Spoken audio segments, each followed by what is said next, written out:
Memory Foam, a cool side of the pillow spin-off show where Vince and Josh talk on a variety of topics. Almost nothing is off limits. From dreams to pop culture, join us as our boys blurt out complete and utter nonsense until they tire themselves out. Please, just try to enjoy it.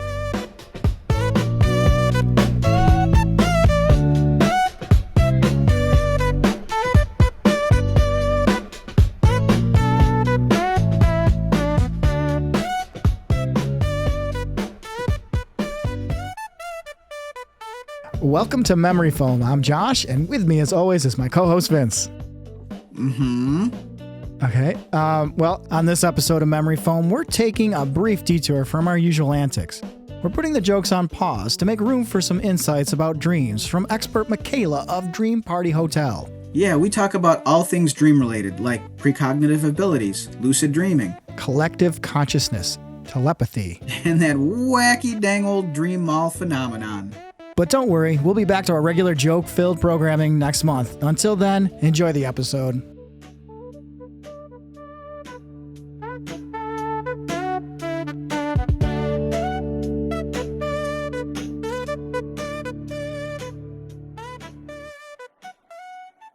All right, today, like we said already, we have Michaela from Dream Party Hotel. Thanks so much for coming on the show with us today. Thanks for inviting me. So I think I got to put a little bit onto this right up before we get into you explaining Dream Party Hotel. I want to know, because it seems to be on your social media, do you have a bathtub outside? I do. You do? Okay. Do you like exfoliate with pine cones? Like, how does that work? No, but that, you know, I wouldn't put it past myself, and now I might just have to try.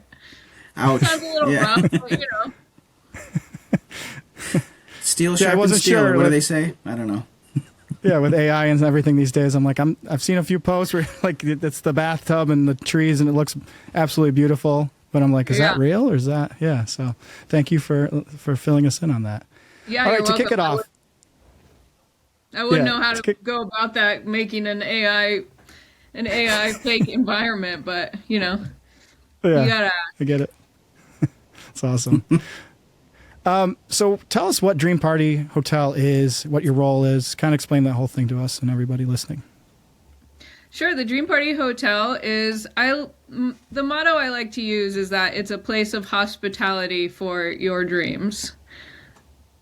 So in general, it's a place to bring dreams and have them be shown love and care and support and be fed and nurtured, etc. So that can come in many forms. Right now we're online and virtual, so we come together in group gatherings and share dreams, and then in person as well. It kind of came about, I named Dream Party many years ago because I didn't really know what to name like the gatherings I was doing. And I didn't want to say work because that's just like nobody wants to do work after work and more work, you know? So I landed on party also because I don't even know if I was meaning this at the time, but it eventually worked itself out. Sometimes I found that a lot of times like creativity, especially ones that are like humorous things that I'm creating or like phrases, images, etc. that make me laugh, I always go with. Yeah. And then they often later turn out to like reveal the message. Like the joke will come later, but I always go with the things that make me laugh. So Dream Party kind of made me chuckle a little bit, and then kind of years later it made more sense as like just my interests changed in terms of like how I socialize, how I meet people, what I want to discuss, the dynamics I'm interested in. So going from like, you know, I started in my early 20s, you know, when we were still going out and partying. And now I'm like, this is actually the party that I want to go to, you know? And it's a party of people. Yeah, depth and substance and like a real level of connection because we're connecting based on the truer, what I believe, in my opinion, to be the truer stories of our lives that come through when we're talking about our dreams. So that's how the dream party bout came along. And then the hotel was, honestly, again, it started kind of as like a fun, almost joke and idea with a friend of mine who's really into boutique hotels, and then it kind of just like all made sense and fell into place. And I'm like, if I could have the most idyllic dream I would have is to have a hotel that people come to dream and then socialize and meet and form connections through those experiences and stories. That's awesome. Yeah. And I love too how it's like it's a dream party. It could be a party of people. It could be a party which is fun. And I like how like, you're right. If you were to name it something like The Gathering, it'd be like, oh, is this a card game that, like, nerdy people play and at dimly lit places? Or, like, what is this thing? So I think it explains it perfectly, and it's a really fun name as opposed to, like, The Gathering of Souls or the, like... Totally, thanks. Yeah. No, it caught me for sure, because that's how, I saw, I think first was the Dream Party Hotel. And when did you start it? In 2000, the Dream Party name, it came in 2013. Yeah. Nice. Wow. Yeah. And then the hotel came a little later, maybe 2015 or 16. Cool. Love it. Yeah. I mean, the title is so good, and I felt like, not to toot either of our horns, but Josh actually was the one who came up with Cool Side of the Pillow. I remember, like, back around 2012 was when you were like, hey, we should do a podcast. I'm like, what is one of those? And after several hours of him explaining and, like, drawing for me and, the clock just spinning like a cartoon, I was like, yeah, that sounds cool. The name is cool. The concept is cool.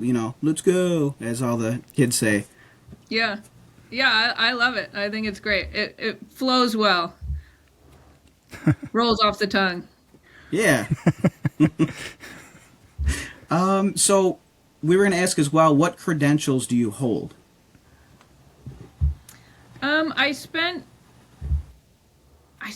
about 10 years studying with Robert Moss. I don't know if you know who that is. He's an author primarily, and he has his own dream work program and like certification that he does. So I did his teacher training, which is, I went to a bunch of his workshops and then his like higher level workshops, and then did the teacher training and the master teacher training, which is once a year for a week. So that was over a couple years to get that certification. And that would be it. I have a Cool. degree in philosophy, and but in terms of dreams, this is what it is. Very nice. Yeah. So you kind of talked about. Oh, yeah, go ahead. I'm not really there. The more I like see, it's like you can actually get credentials and like people have like PhD in lucid dreaming and things like that. I wasn't aware that was like a thing, but apparently it is. So that's cool. But otherwise, I'm not sure like really if there's like a formal accreditation for dreaming as a subject. It's still like a pretty niche subject that's like even in like new age spirituality and like consciousness work in those spaces still seems like pretty under the radar, interestingly enough. Yeah. Well, it's going to just grow and grow, I feel. Like I think so seems too. to be what's, yeah. I feel like it's going to happen all at once because... And the cutting edge, you're on the cutting edge of this thing, which is extremely exciting. Yeah, well, you too. We all are. I kind of. I mean, what we do is a little different. We have kind of a silly sketch show, but we hope. I mean, we're genuinely very close friends. We love to be humorous. We want to try to make people smile and laugh, and kind of forget about their problems and things. And, we've always had a fascination with dreams and what they could mean and goofing on each other. So, I mean, that's at the heart what we do. I mean, I know a lot of people do similar things, but yeah. I love it. I agree. I like the levity, bringing levity towards dreams. Like the fun and humorous and funny aspect, I think is pretty necessary, because it can get dense. It can get dense, and it can get heavy, and it can get like pretty serious. So remembering to bring those aspects in, I think is great. I love it. Yeah, it's nice to have little like a buffet, different little sections of options and things. Yeah. And I love whatever genre of music you listen to. Sometimes you want to throw on a silly '80s song, or you want to break it up a little bit. Like, it can't just all be work. Some of it's got to be the joy of it, the joy of the thing. Totally. Absolutely. So talk to us about, like, guiding through the people through their dreams, kind of as you're talking in a party, I guess you'd say, one of your dream parties.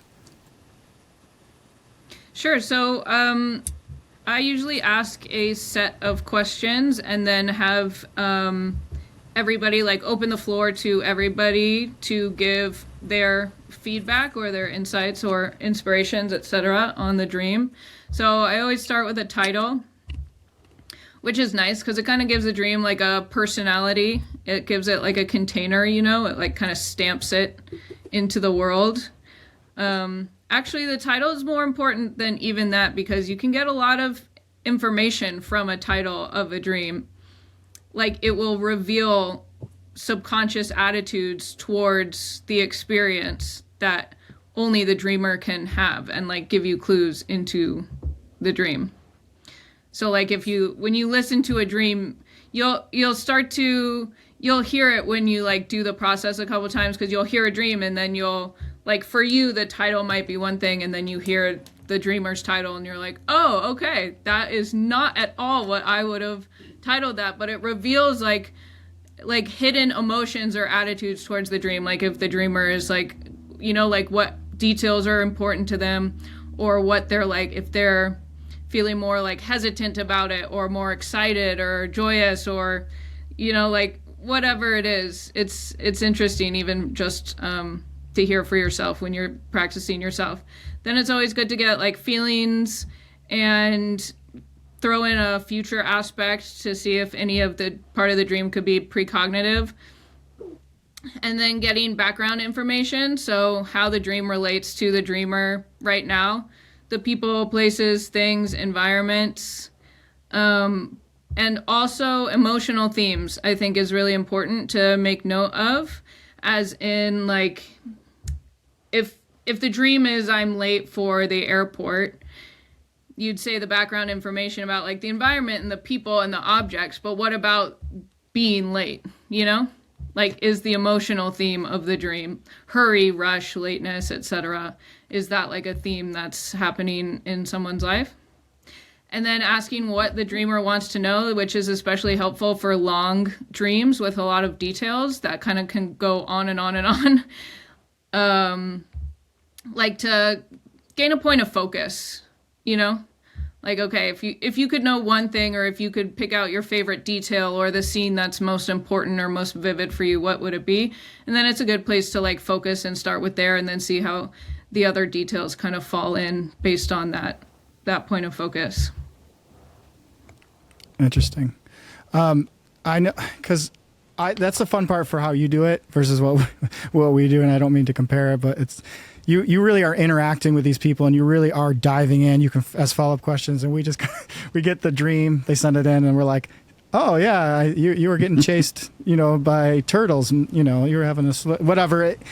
We kind of go off of just the context you give us, and that's it. Where I think it's neat how you can really take it from different angles. You can, the title, everything really can unfold a different way and really help paint the picture for you better, and help kind of, I think, connect what's maybe really going on or what the dream means and all that. Would you say that's accurate?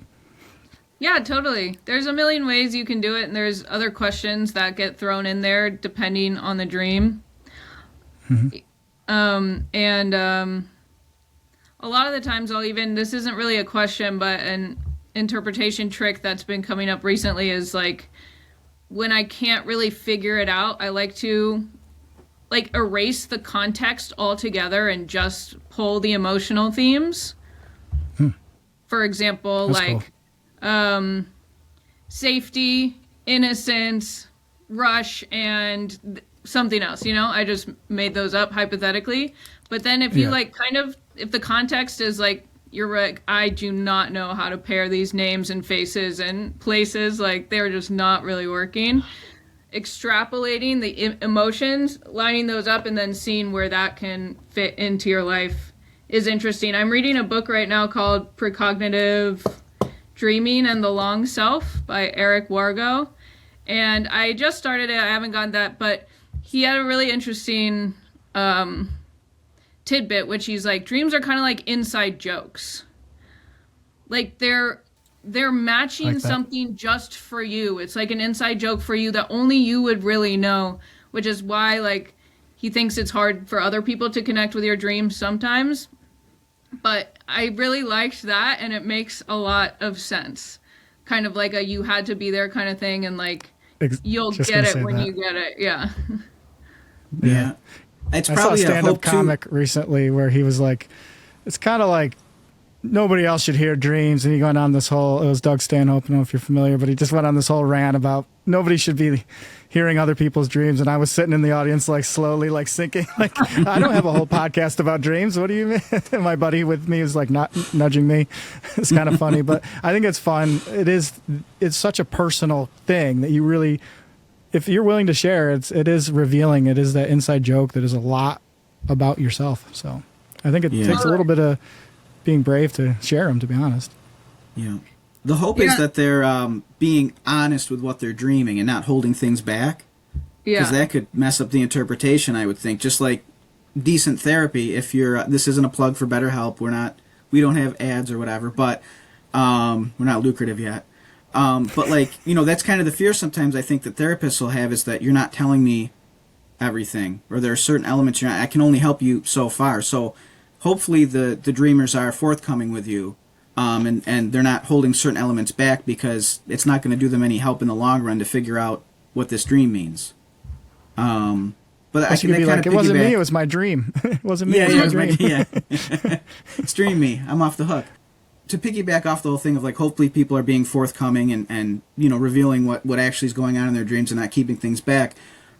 What do you do with, or what do you think the deal is with people who claim they don't maybe recall their dreams, or they don't dream at all? Like, how would you respond to someone who's like very skeptical and just like, well, I never dream, or, you know, I don't recall my dreams? It's funny because there's a book called by, I believe the author is Robert Johnson, and it's about dreaming and imagination. I can't think of the title at the moment, but it was written a little while ago, like maybe in the 30s, but he was talking about, or maybe like 50s, 60s. Anyways, he answers the question about like fabrication and the subconscious and like making up stories. Like, what if you just made it up? And he puts in a story about a therapist or a man who like went to a therapist and decided to make up everything that he told the therapist to like prove that it was bullshit, whatever. And it turns out at the end of it, like even the stories that he made up and fabricated ended up revealing all of the things that were inside him that were like he needed to know. Nice. So yeah, it's an interesting like example of like, yeah. Anyways, you can fabricate just all in you covering want, it another way. You're still gonna probably like reveal your hidden and true secrets, you know? Maybe even more sometimes, you know? It might even be better to just say something that's completely fabricated and see how that reveals more than you think it would, based on like the like harsh and rigid like identities that we've given ourselves based on our waking experiences. Like, I am this name, I am this years old, I have this job, you know?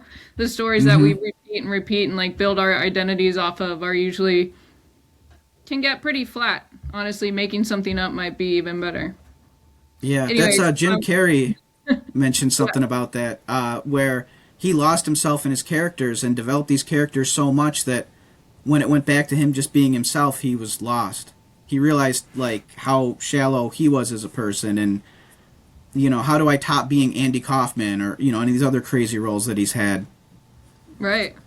Yeah, there's a lot of aspects to us that I feel like in dreams that are revealed that otherwise would not be, that help expand and grow a sense of self into something that's not only more unique and individual, but at the same time more able to connect with and empathize with and understand other people as well. I could go on and on about that, but I'll skip that tangent for now. I do think that going back to, like, oh, you said the comedian about, like, you shouldn't share dreams or people's disinterest. I really just think it's a matter of language and learning how to talk to someone about a dream, just like the rundown that I just gave, you know, like how to ask certain questions to create a story that you can then connect with, that then we're both, like, jiving on. Because if you ask someone, like, background detail, then you like, oh, I didn't know that about you. Oh, I didn't know that happened to you yesterday. Oh, that's interesting. Oh, well, what about that? Then it kind of gets going and gets flowing. Even the title, things like that. How are you interested? How are you feeling about it? What does it mean to you? What is your interest, you know? And learning the language of how to just receive a dream and then, like, give something back in a way that actually makes a conversation and connection flow, instead of just being like, that's weird. You know, that's usually the response you get. Like, oh, that's weird. Yeah. That's usually the response we give in our podcast. That's weird. Let's go, you know, sing a song now or break off into characters or whatever. And it's really I hope you're simple. taking notes, Vince. She's giving us a lot of good stuff. It's kind of just a drawing of a bunny rabbit, but it's getting there. It's really simple. Anyone can learn and anybody can do it. And I think just, like, practicing and having, like, language and questions ready to go will allow people to see how interesting other people's dreams really are, because they really are. If you want to get to know someone, I mean, like, start talking about and sharing dreams, and it'll be a very interesting and quick connection. In terms of everybody dreams, it's just like they now have that pretty well proven on paper in a matter of just studying the brain and brain activity when we're sleeping. Actually, parts of the brain, this is another reason why I like the, like, social aspects to dreaming, social and cultural aspects to dreaming, is that if you study the brain while we're asleep, there are parts of the brain that are even more active than when we are awake. Dreaming is really costly and our brains are, like, lit up. So the prefrontal cortex and the limbic system specifically are more active when we're asleep than when we're awake. And those parts of the brain are having to do with emotions and processing emotions and how we connect with people, how we socialize, and how we understand, like, social customs and functions, etc. And they know that because, like, if you damage that part of the brain, you kind of lose those abilities to, like, function socially in the world and understand people on, like, an emotional level. So it really is, like, just from a material standpoint, our brains are automatically, no matter if you remember or not, helping us connect with each other and connect with ourselves and build those, like, depths and new like neural pathways, you know, like opening up a more, like, decentralized way of thinking. Yeah, exactly. And so in terms of, like, I don't dream, it's more like I'm not remembering. And yeah, but a lot of people don't remember our dreams because, again, it's, like, still so niche. It's not part of our culture. And that's really it. I mean, we've had, like, every culture in the world, I would argue, has, or at least has a name for a dream. So, like, has a word in their language for a dream, and it has, like, an understanding of what that is, the thing that happened when you went to sleep last night that you experienced, right? And then most also have practices around dreams, and it's just not really, like, a part of our culture right now. But if you want to remember a dream, all you have to do is start writing them down, really. Yeah. Interesting. I like how it's, you mentioned, like a connection, like a human, you want to have human connection. You want to make meaning of things around you. And I think that's important, that people want to connect with each other, understand each other, the world around them. And I feel like there's a lot of like collective consciousness or whatever they call it, where like babies like they can recognize faces. That's one of the first things that they develop. And a lot of times when people first remember their dreaming, they all have very similar dreamings of like, oh, it's a house. It's got a little triangle shape. I might be blathering, but I just feel like there are certain things that all of us kind of hold that are very similar in our subconscious as well as conscious minds. And I'm gonna jump to a thing. I'm sorry. I hope you don't mind. Have you heard of the mall? I mean, Josh has, because we talked about it a little bit. But the mall world phenomenon. Yeah, a little bit. But I've seen some like scary videos. Pretty trippy, yeah. So like for people who are listening and might not know, it's the phenomenon where it refers to a recurring dream experience where individuals find themselves in like a vast maze-like shopping mall that feels familiar yet surreal. And a lot of people have had similar dreams, or say like, I saw the same sign, and it's like, oh, like that's crazy. Like I saw the same poster in this dream, or yeah, it's linked to this hospital, and I don't know. Like I saw a lot of creepy YouTube videos as well, and like conspiracy theory videos about the mall world phenomenon, and I was just like, just curious if you had anybody talk to you about mall world yet, or if you've had any mall world dreams. I've definitely had dreams in malls, but they're not even malls that like seem a little bit like there's no end to them, like infinite, but they weren't necessarily like creepy or empty. I don't think they were like of the same caliber. I think they're more just like an environment that I know from my life, because somebody sent me the mall world, and I was like looking at some videos, and I was like, I couldn't tell if it was like real or not. Like I didn't get it, and then I kind of just moved on. But that is it definitely is interesting if people are connecting in like environments where they're seeing the same things and like picking up on the same details, like pointing towards more like an objective, non-physical space that people are going to, more than just somebody's like own personal simulacra. Yeah, like if someone, like everybody's describing like, yeah, I went to this place and I saw a poster of Michael Jordan giving 2 thumbs up, and I saw that too, so did I. That would be terrifying. Great premise for a horror movie, but also like if that's actually happening, like our minds are capable of so much more than we know. Like we have the potential of the human mind, I guess, is just very vast, and I don't know if it's necessarily outside the realm of thought that somehow we can all connect, like mentally, and I think that explains how some people have certain gifts, like precognition. Did you listen to the Telepathy Tapes? I don't think so, no. It's a really incredible podcast. I think there's 2 seasons now, but it's a woman who is documenting families with nonverbal autistic children. Some of them are not necessarily children, they're adults, but like these are in terms of the family. Anyways, should I spoiler alert, or? I mean, I'm going to check it out. You could spoil it if you want. I'm still going to check it out regardless. There's tons of great, like, you got to check it out. The stories are absolutely incredible. Like, they'll shift your paradigm for sure. But it turns out, well, first of all, this isn't really a spoiler because it's in the title. It turns out all of these kids are telepathic in extraordinary ways. Some of them can see through the eyes of their mothers, or like hear every thought that goes on. A lot of it is with the mom, because it's like the close emotional bond and connection is what's creating this like electromagnetic kind of signal.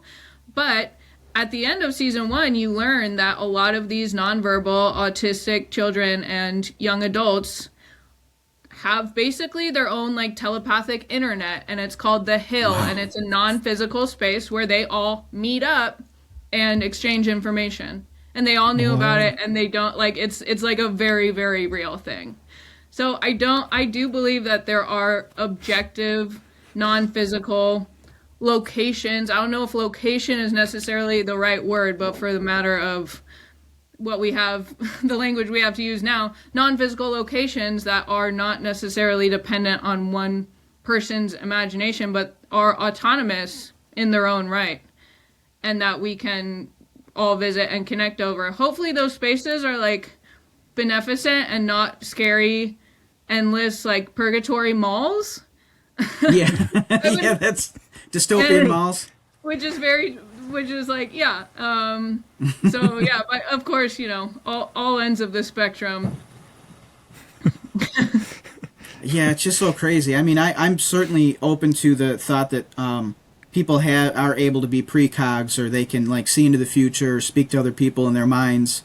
I was telling Josh last recording session we had that I'm pretty sure it was that last minute I went to like, you know, have a reading. Like my mom and some of her friends had this little party where this like lady was, and she just was going right through all these things about me and things I should watch out for, and all things that like she was telling me, and I'm like, no, and then they ended up coming true. Wow. Like she told me that I was going to be on planes a lot, and I'm like, nope, hate planes, no thanks. Yep, I ended up being on planes a lot, and then it was you're not going to stay in New York your whole life. You're going to move.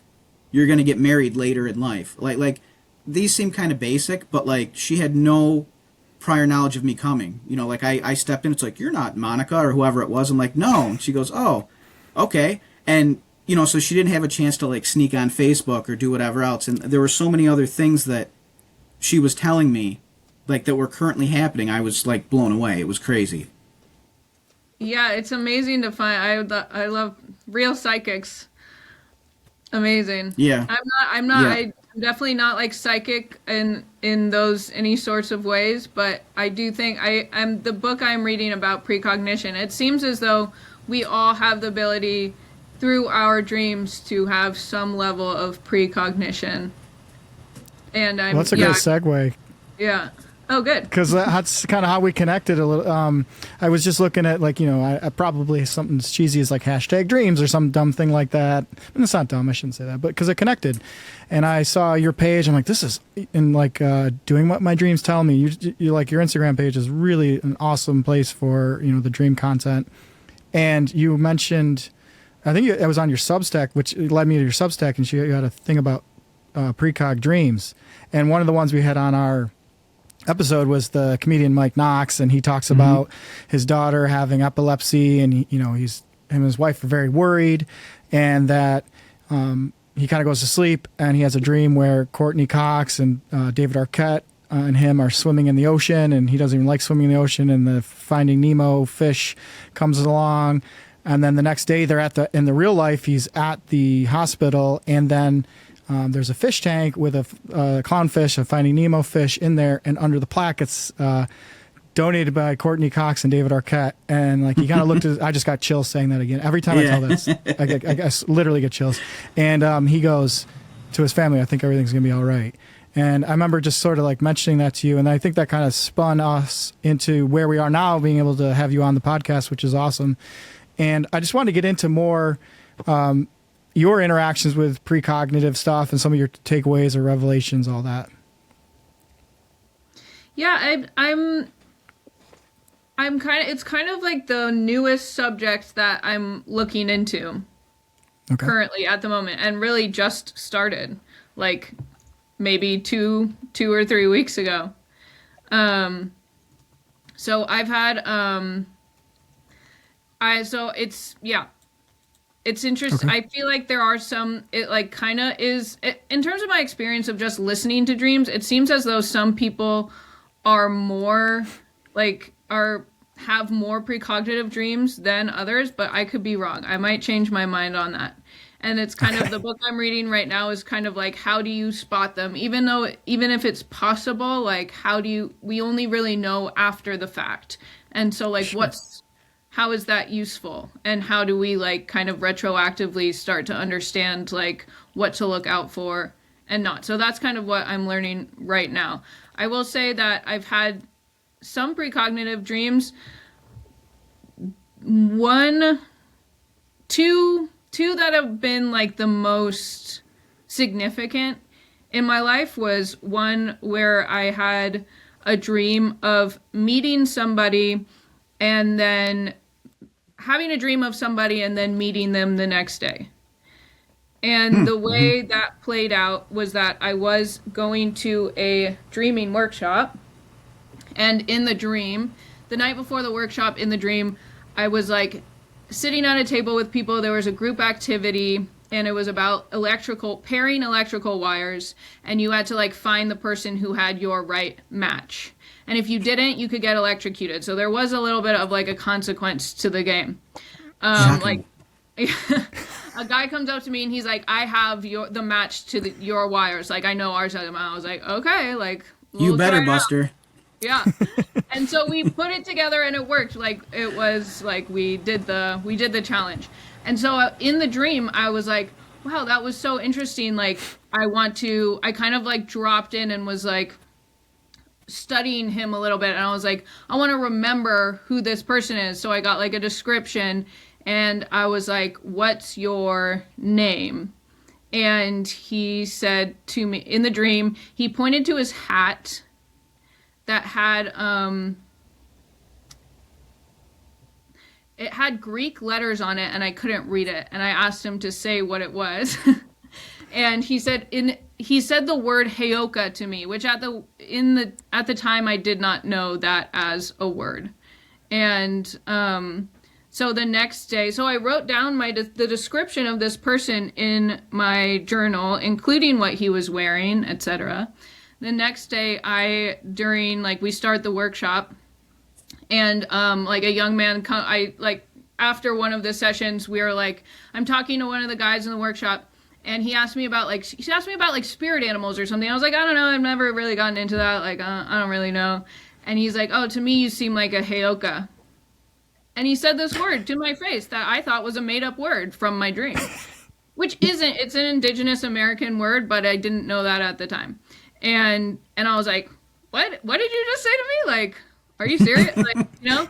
And I looked back and I was like, holy shit, like, this is the exact description of the person from my dream last night, up to the detail of the hat he was wearing. It was like a trucker-style hat. I wrote down, like, trucker hat. He was wearing a trucker hat, and he was foreign also. When he was pointing to his name, it's like he was from a different country, and there was like, it was a foreign name on the hat, right? So that was a more significant one, because he ended up being like one of my closest friends and having experiences and rearranging my life based on this connection, etc., etc. So that was definitely one of the more significant ones. Yeah, that's crazy. So I'm looking up Heyoka now. Did you say it was an animal, or?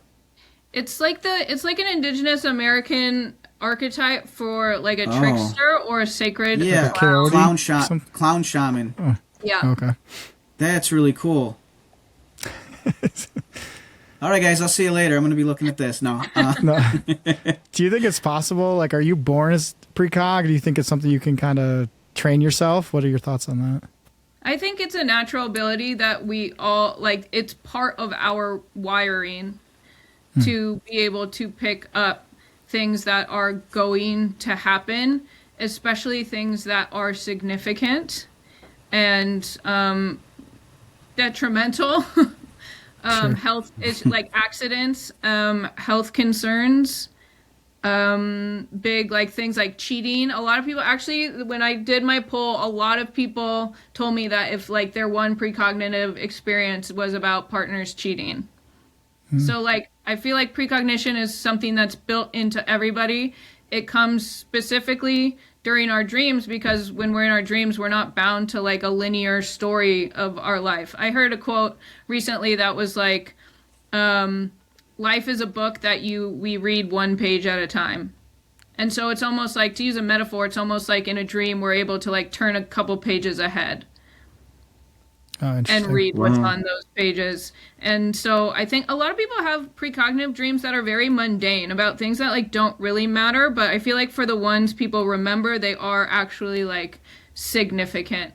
And this has been used as like survival techniques for older cultures, Earth cultures specifically, that are not using technology in terms of like tracking the weather or knowing if they're in danger, if there's something up ahead that needs, like if they're going to get attacked by an enemy. Like this was a practice that was used as technology for survival. So I do think it's built into just how we actually can understand information about our lives, and that we just don't really understand, or I don't really understand it yet. That's why I'm looking into it now. Yeah. I wonder if it's kind of also like where quote unquote deja vu stems from a little bit, right? Like if you have that feeling, I feel like I've been here before, or maybe it was just you had it in your dream, you didn't completely fully memorize it or, connect with it, and all of a sudden you see something or somebody, and you're like, this feels familiar. So yeah, totally. Yeah. That's weird. So if I'm not mistaken, I think, and we can cut this if this is stupid, but I think you can lucid dream. Did you? Am I mistaken that? Yeah. So when did you realize you were capable of lucid dreaming, or kind of like were you able to just kind of walk around and like I'm gonna, smack this monkey, or I'm gonna, spray water on a clown or something. Like I can just run a havoc. It's like GTA 4 or whatever, Grand Theft Auto. Like I can do whatever I want. Like was it like that, or I started lucid dreaming I started writing down my dreams in 2011 and started having lucid dreams pretty shortly after that. I read the man who ended up being my teacher, Robert Moss, has a book called Conscious Dreaming. And it was when I started reading that book that I had started lucid dreaming as well. And I think it kind of just like flipped a switch in my head in some sort of way, and it just happened, almost like I hadn't really ever thought about it before, and then I understood that it was possible, and then it just worked. And it's been a really interesting journey, a very interesting journey actually, and I would say I had to learn a lot about how to lucid dream and lucid dreaming from within the dream itself, because for the first couple times I would get so excited that I would actually spin out of the dream and wake up. So the first task I had to learn was to relax and calm down. Because it really is to have there's kind of different levels of lucidity. Some dreams I intellectually, I know I'm in a dream, but it's not really a fully embodied experience. But especially when it was first happening, it's you really do wake up with your full conscious awareness in a different dimension of reality, and you're like, holy shit, I'm here. I am here. I'm in a not in Kansas anymore.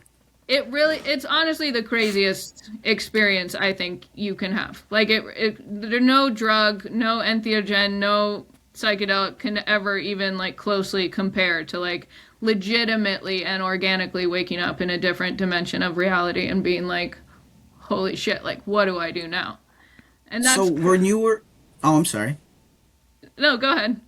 So when you were lucid dreaming, were you able to kind of create the reality around you? I want to see a nice lush garden, or were you more kind of passively participating where you're oh, there's a dog, I'm going to consciously pet it. I know I'm dreaming, but...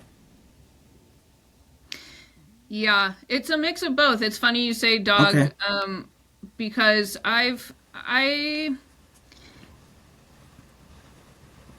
people who are expert lucid dreamers have techniques for putting more of their autonomy into a dream and creating and developing an environment as they please. But for me, dreams, I don't think that dreams, I never like to use the word control, because it's there's as much control in your dreams as you have in your waking life. There's just a little less restrictions on space time, basically. But it's and mortality. It's more an ability to practice a waking intention in a space that is not limited by space and time. But you can't control you can't control a dream as much. It's like I can intend to go and turn on the lights, and like usually it's going to happen, but I actually can't control that because there's a lot of different aspects going on to my lights going on than me just controlling the electricity, you know? There's all these things that have to happen for my light to turn on when I go to switch it. And it's kind of the same in dreams. I like to work with the environment of the dream. I've had that where I'm like standing in a dream and I'm like, let me make this appear, and I'll be like, appear, and it's like no.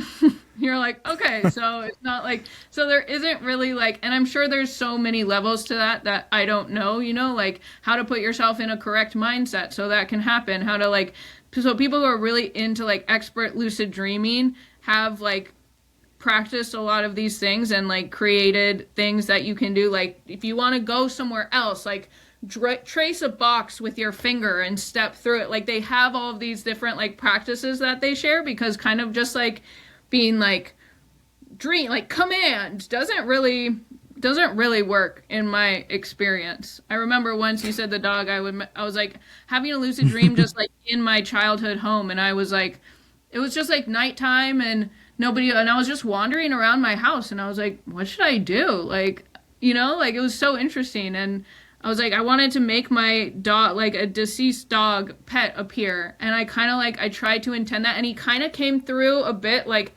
almost like a shadow, but not like fully there, like 50%, you know? And I could like interact a little bit, but he wasn't like, it didn't just like, it doesn't just command, you know, like dreams don't necessarily just obey every intended command you have just because you say it. There are different kinds of ways to interact with like the environment of a dream, like you said, like drawing a circle or like running through a wall, you know, like a lot of the things that create like movement in a dream are actually like tactile and active, and like using your body and in like the environment around you, not just your mind. I did have the best lucid dream I've ever had was I memorized somebody I know, like an online acquaintance, created a Buddhist lucid dreaming meditation. And so he was like studying Buddhism. So he created his own rendition of like stages of consciousness that you might like achieve through meditation, many, many years. And he like kind of like made his own rendition of doing it in a dream. Because in a dream, technically, you don't have to, you could have something happen instantly instead of having to wait to cultivate through many years. So I memorized these steps when I was awake. And then eventually I got into a lucid dream and was able to practice them. And that was a different kind of dream. That was very interesting. Wow. Yeah, I think it's fascinating how I think you do just kind of have to go with the environment. Like if you go into a room and you're like, how does this work? And your hand goes through the wall, stay calm, don't question it. Oh, this light's not coming on. I'm going to panic because this light should work. What's going on? Just go with it. Like kind of see where it takes you. Yeah. That's wild. Most people's days are done when they go to bed, and you're just like, well, time to clock in. Yeah. Overtime. Time to start working. Overtime. Exactly. No, literally. It's true. It's true. That was a good one, though. So I would say, like, for lucid dreaming, like, if you had my problem, like, the first thing you have to do is learn how to relax. And then the second, it's nice to have an intention already, because a lot of times I feel like I've wasted like tons of opportunities where I'm like, I'm not prepared, and all of a sudden I get in a lucid dream and I literally like, I'm like, can't decide what to do. And I'm like, what a fucking waste. Like, are you kidding me? Yeah. We're like in a non-physical reality with anything you could think of, and you just can't think of something to do. Like, what is wrong with you, you know? So it's like the analysis paralysis. Yeah, you gotta it's good to have a plan. Too many options, you know, exactly, like too many options, it's even harder to create something. Yeah, I mean, it's like infinite. So it's like, oh, I can have anything I want? I don't know. What do I even want? Exactly. Yeah. What do you do?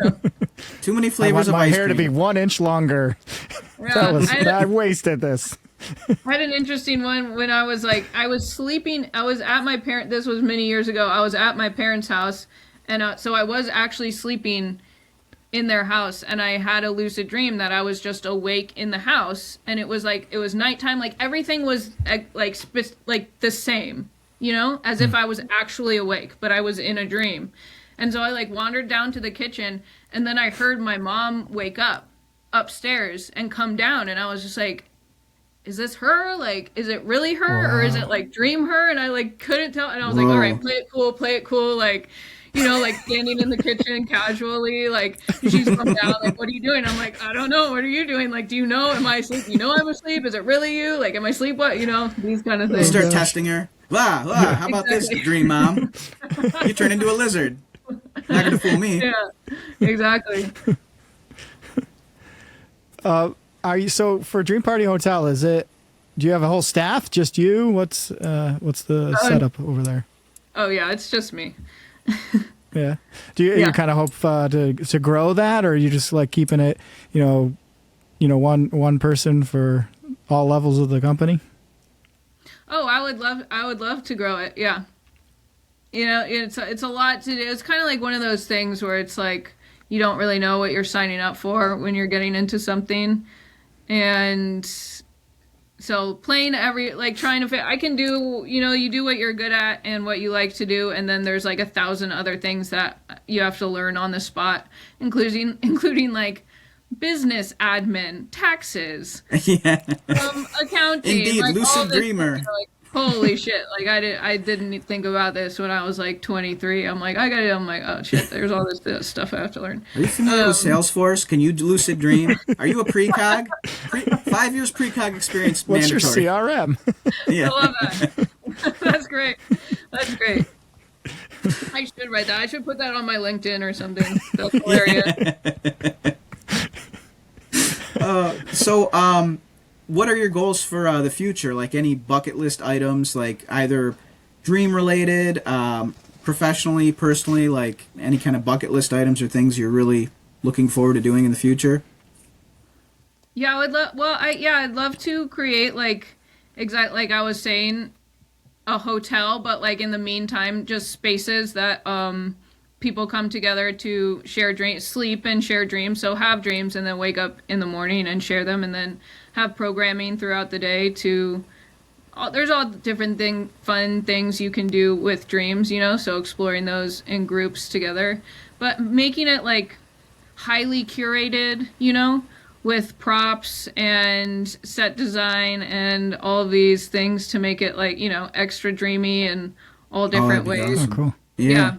And like immersive, but in the like deepest sense of the term. I'd also love to make, at some point I would love to make like short films.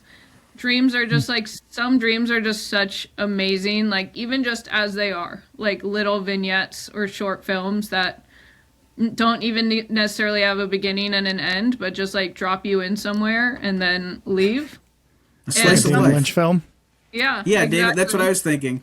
He was, in my opinion, the closest person that I've seen. I haven't seen every movie, obviously, but he is the most translated of what a dream is to go to film, in my opinion. Like, it's incredible.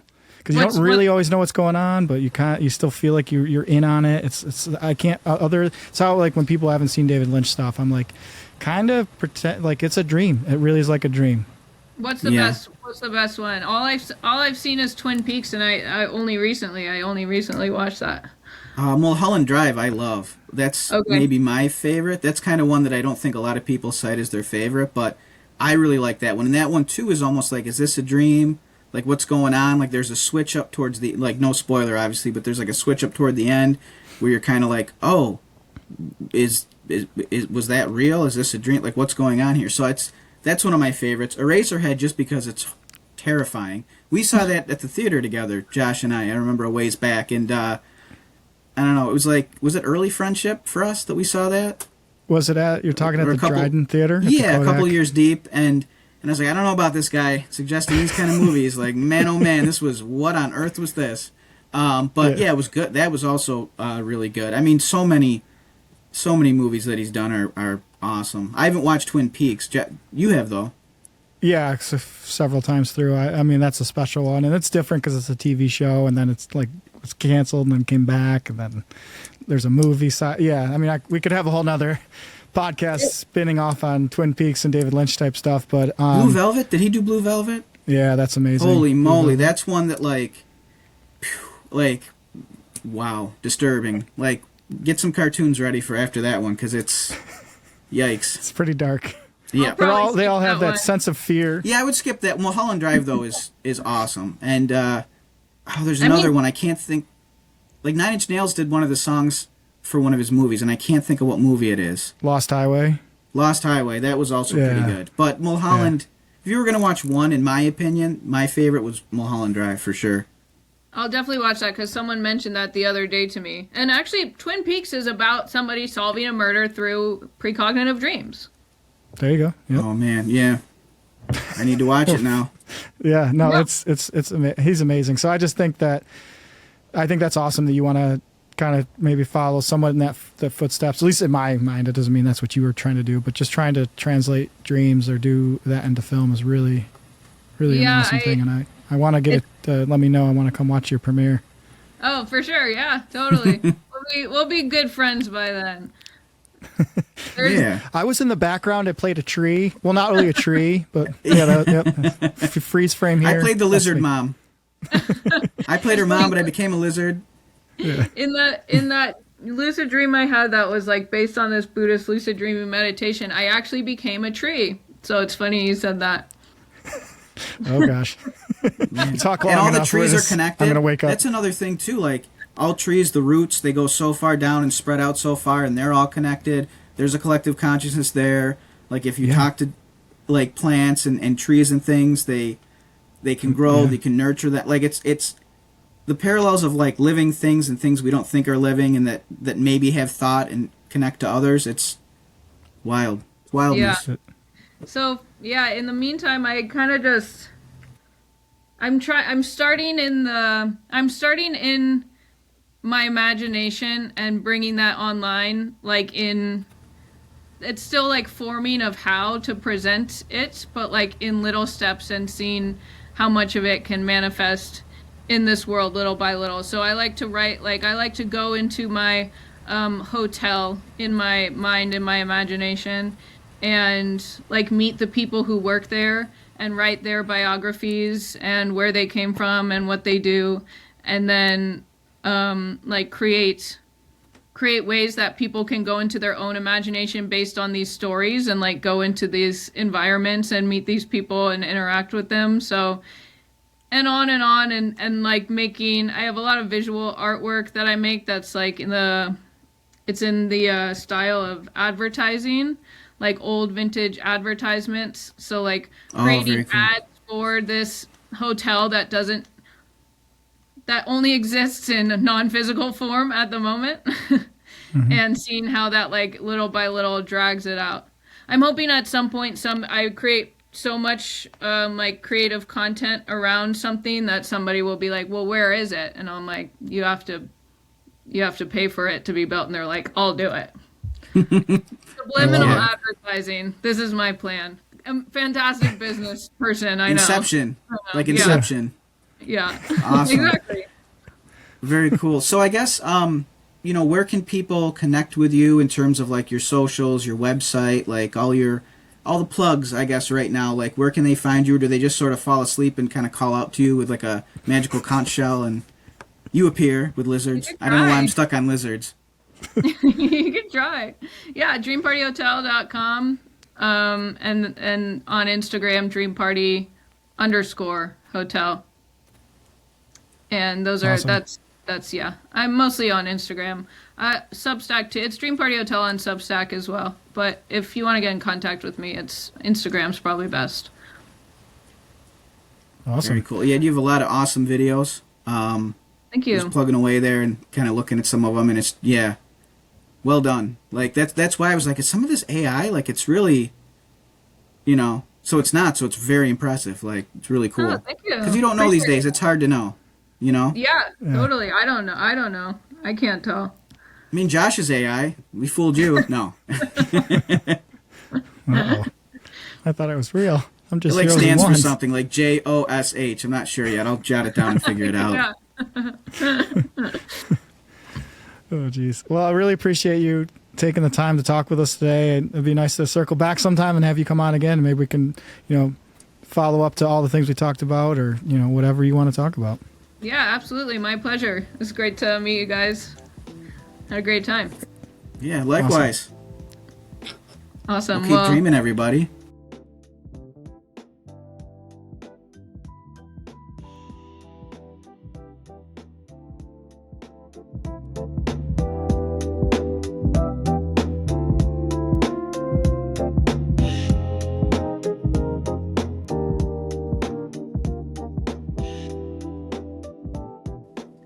And if you don't know, now you know, Pillow.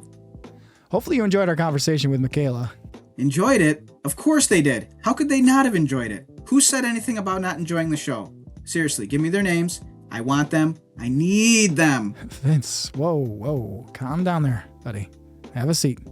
All right, I'll have a seat. Precious chair. Sit down on my keister, but I'm still really mad, and I need to know who these people are. So make sure to check out dreampartyhotel.com. You can follow Michaela on Instagram at dreamparty_hotel. You can check out her Substack, same name, Dream Party Hotel. And last but not least, make sure to subscribe to Memory Foam and Cool Side the Pillow wherever you get your podcasts, because on episode 8 of Cool Side the Pillow, we will be interpreting one of Michaela's dreams. Yeah, that's right. Check it out. On your hands. Do you understand me? On your hands. I'm sick of this crap.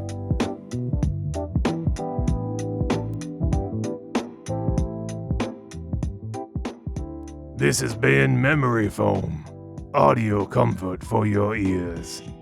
If you haven't already, be sure to subscribe wherever you get your podcasts. For merch, links, and everything else, head over to coolsideofthepillow.com. By the way, if you're only listening to this, you're missing half the show. We've got full video episodes up on YouTube. Also, make sure you're following us on Instagram at Cool Side of the Pillow Pod Official. Thanks for sinking in to this episode of Memory Foam. Until next time.